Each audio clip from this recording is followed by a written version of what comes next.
நல்லா யோசிச்சு பார்த்தேன். என்னை கொலை செய்ய வந்தவங்களை மன்னிக்கிற அளவுக்கு நான் நல்லவன் கிடையாதுன்னு தெரிஞ்சுக்கிட்டேன். நீங்கள் பணம் தரேன்னு சொன்னதுனால வேணா ஒன்று செய்யலாம். உங்கள் 2 பேரில் யாராவது ஒருத்தரை மட்டும் உயிரோட விட்றேன்.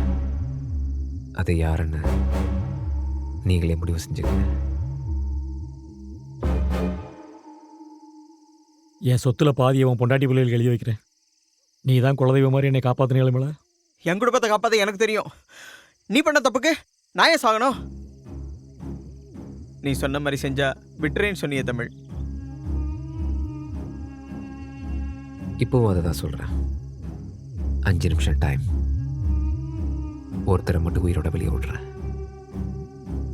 இல்லைன்னா நானே உங்கள் 2 பேரையும் முடிச்சிருவேன்.